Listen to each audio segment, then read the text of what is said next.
जैसे महाकाल जय शनिदेव। यह जो मंदिर है वो नवग्रह शनि मंदिर है। यहाँ पे अति प्राचीन नवग्रह की प्रतिमाएं विराजमान है। जब विक्रमादित्य एक राजा हुए, उज्जैन नगरी के बड़े प्रतिष्ठित राजा हुए, राजा विक्रमादित्य के साथ में भी ग्रहों की बड़ी लीलाएं रही। राजा विक्रमादित्य के पास जब 9 ग्रहों के अंदर एक यहाँ की जो कथा है, महत्व जो बताया जाता है, उसके अनुसार यदि देखें तो राजा विक्रमादित्य के पास 9 ग्रह देवता न्याय कराने के लिए आए थे। न्याय कराने के लिए यह आए थे कि राजा विक्रमादित्य यह डिसाइड करे या यह बताए कि हम में से बड़ा कौन है, छोटा कौन है। अब राजा विक्रमादित्य ने जब उनका न्याय करा तो ग्रहों को धातु के अनुसार उनका न्याय करा। धातु के अनुसार शनि को छोटा बताने के कारण शनि महाराज क्रोधित हो गए। उसके पश्चात जब राजा विक्रमादित्य के ऊपर शनिदेव की दृष्टि पड़ी तो राजा विक्रमादित्य को अनेक कष्ट भोगना पड़ा। राजपाट चला गया, चोरी का कलंक लगा। चोरी के कलंक के पश्चात उनको हाथ पैर कटा दिए गए, तेल की घानी चलाना पड़ी, कोल्हू चलाना पड़ा। जब 7.5 समाप्त हुई तो राजा विक्रमादित्य के ऊपर शनि महाराज प्रसन्न हुए कि हे राजन, आज तक हमने अनेक लोगों को कष्ट दिया, यहाँ तक कि ब्रह्मा विष्णु महेश पे भी हमारी दृष्टि पड़ी है, पर उनको भी इतना कष्ट भोगना पड़ा। लेकिन तुझे इतना कष्ट देने के पश्चात भी तू ऐसा राजा रहा जो हमेशा मुस्कुराता रहा, प्रसन्नचित रहा। ये तेरी तप का प्रताप है। मांग तू क्या वरदान मांगता है। तो राजा विक्रमादित्य ने वरदान के पहले उनसे प्रश्न पूछा। बोले कि हे प्रभु, मुझे बताइए कि आपके द्वारा यह जो कष्ट दिया गया, मुझे जहां तक ज्ञात है कि मेरे द्वारा ऐसे कोई कर्म नहीं करे गए थे कि आपने इतना मुझे कष्ट दिया। मैंने तो हमेशा लोगों की रक्षा करी, लोगों के लिए युद्ध लड़े, बड़े बड़े तप अर्जन करे, बड़ी बड़ी सिद्धियां अर्जन करी, यहाँ तक कि मां हर सिद्धि को अपना सिर अर्पण करके पुनर्जीवन उन्होंने दिया मुझे, ऐसी मैंने साधनाएं करी। उसके पश्चात भी जब आपका जब दृष्टि आई तो मुझे इतना कष्ट क्यों भोगना पड़ा। मुझे आपका इस प्रश्न का उत्तर चाहिए। तो तब शनि महाराज ने उनको उत्तर दिया। बोले हे राजन, तुम जिस काल चक्र में पैदा हुए थे उस काल चक्र के अनुसार तुम राजा बने, तुम्हारी मर्जी से नहीं बने। तुम्हारी कुंडली में राजयोग था, तुम्हारी कुंडली में शुक्र अच्छा था इसलिए शारीरिक बलिष्ठता अच्छी रही, बृहस्पति अच्छा था तो ज्ञान अच्छा रहा, शुक्र अच्छा था तो तंत्र में पकवान विद्वान बने, शक्तियों के कारक बने, राहु अच्छा था तो षड्यंत्रकारी बने, केतु अच्छा था तो स्वास्थ्य समस्याएं कभी भी नहीं रही। तो ये सारे ग्रहों की जब दशा चल रही थी, क्योंकि कुंडली में वो ग्रह अच्छे थे इसलिए उन्होंने तुमको ये सारी चीजें करने को दी और वो अच्छा फल देते रहे क्योंकि वो कुंडली में अच्छे थे।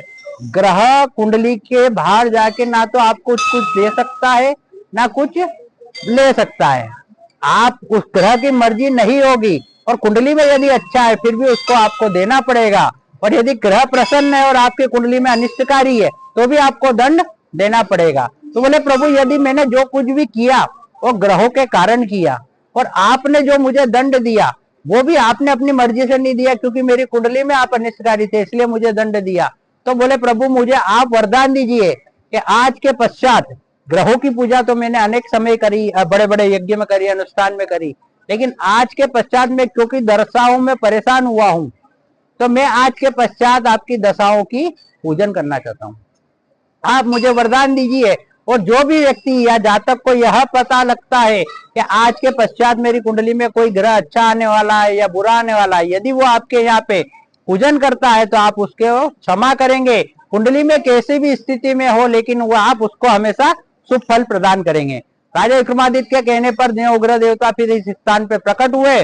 प्रकट होने के बाद उनका दशाओं का पूजन करा। दशाओं का पूजन क्योंकि हमने स्वार्थ के लिए किया था, राजा विक्रमादित्य ने भी स्वार्थ के लिए किया था, तो सबसे पहले यहाँ पे स्थापना किसकी करी गई? गणेश जी की। क्योंकि स्वार्थपूर्ण पूजन करने के पहले यदि आपने गणेश जी का ध्यान नहीं करा तो कोई भी पूजन व्यर्थ है। बिना गणेश जी की आराधना के आपको किसी भी प्रकार का फल नहीं मिलेगा। इसलिए संसार का एकमात्र यह ग्रहों का मंदिर है जहाँ पे दशाओं के पहले किसका पूजन होता है?